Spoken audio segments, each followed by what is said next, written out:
I'm 90. I wished I had quit my job sooner. Listen to this. I'm 90 years old, and there are very few advantages to living this long. Your body becomes a negotiation. Your memory keeps what it wants and releases the rest without asking. Most of the people who knew the earlier versions of you are gone, and the world moves so fast that sometimes you feel like a guest in a place you once helped build. But there is one advantage, just one.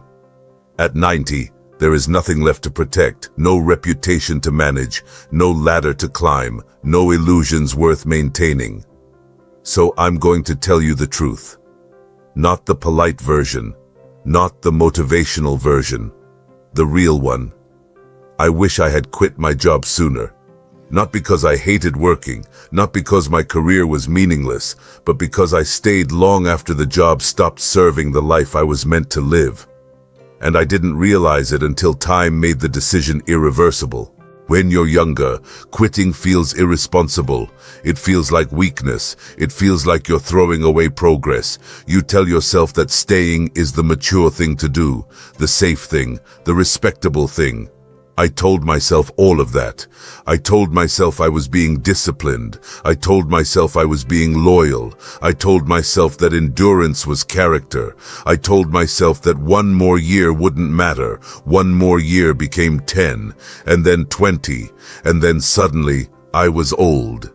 Here's something no one tells you when you're in the middle of your working life.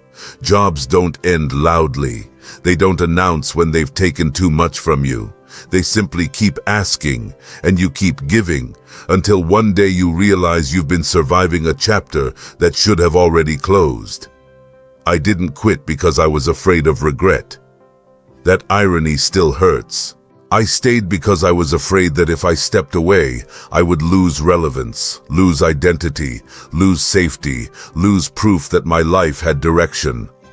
What I didn't understand is that staying too long has its own kind of regret. A quieter one, a heavier one. The kind that doesn't show up until you finally stop and look back. When I did eventually leave, I expected relief. I expected rest to feel like reward. I expected freedom to feel expansive. Instead, I felt late to my own life. By the time I had the time, I no longer had the energy. By the time I had the freedom, my body had limits my mind didn't agree to. By the time I had space to reflect, so much of what I wanted to reflect on was already finished. I don't say this to dramatize age. I say it because timing matters more than we admit. You don't get to enjoy things equally at every stage of life. Some joys require strength, some require curiosity, some require a body that still trusts itself. I postponed too many of those joys, believing they would wait for me. They didn't. I worked with good people. I had meaningful moments. I contributed. This isn't a story of misery. It's a story of imbalance. Work slowly became the place where I spent my best hours. Not my most conscious hours. My best ones. The hours where my mind was sharp, where my patience still existed, where my energy was naturally higher. What I gave my personal life were the leftovers. Evenings, weekends, vacations that were too short and mentally interrupted. I told myself that was normal, that everyone lived that way, that sacrifice was part of adulthood. But here's the truth I learned too late. Just because something is common doesn't mean it's correct. I stayed because I was good at what I did. People depended on me. That feels good. It feels meaningful. It makes it very easy to confuse usefulness with purpose. Being needed is intoxicating, especially when you don't know who you are without the role. I didn't know, so I stayed.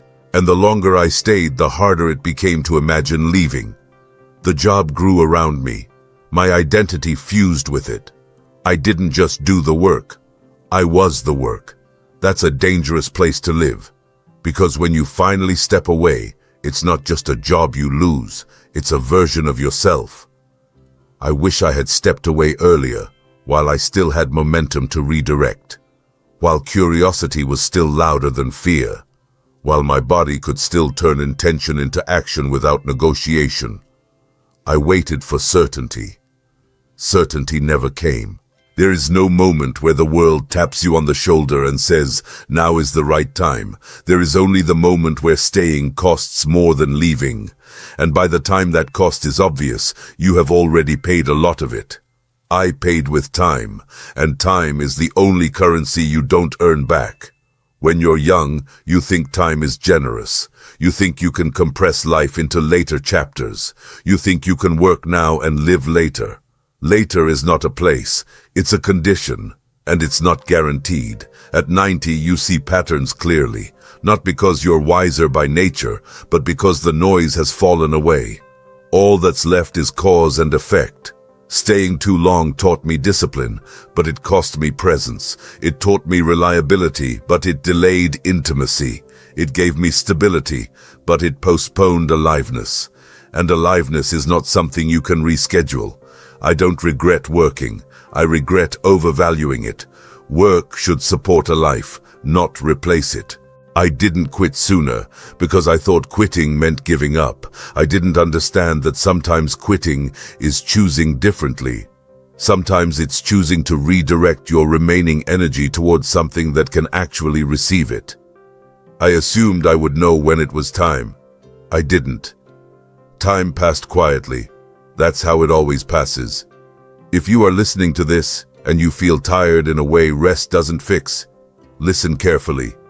That tiredness is not laziness. It's information. It's your life asking for rebalancing. If you feel a quiet resentment toward your job that you immediately suppress with gratitude, pay attention. Gratitude should not require self-erasure.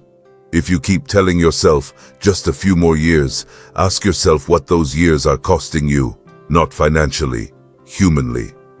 I waited until my calendar was empty before I asked myself what I actually wanted to do with my days. That was backwards. You should ask that question while you still have flexibility. I'm 90 now. My days are simpler, slower, quieter. I've made peace with what I cannot change. But peace doesn't erase clarity. And clarity tells me this: I didn't need to quit my job because it was bad. I needed to quit because my life was waiting. If I had left sooner, I would have had more time to be with people I loved before they were gone. More time to explore interests without urgency. More time to learn who I was outside of performance. I would have made different mistakes, better ones. I stayed because I thought staying was safer. Leaving earlier would have been braver. And bravery, it turns out, ages better than caution. I'm not telling you to walk out tomorrow. I'm not telling you to be reckless. I'm telling you to stop assuming that endurance is always noble. Sometimes it's just fear wearing respectable clothes. Listen to your resistance. Listen to your restlessness. Listen to the part of you that feels postponed. That part is not trying to sabotage you. It's trying to save you time. I'm 90 years old. I don't have much time left to want things differently, but you might. So listen to this. Don't wait until your strength fades to choose your life. Don't wait until your body negotiates every plan. Don't wait until memories are all you have left to enjoy. Quit earlier than you think you're allowed to. Not from responsibility, from delay. Because life doesn't begin when work ends. Life begins when you stop ignoring it.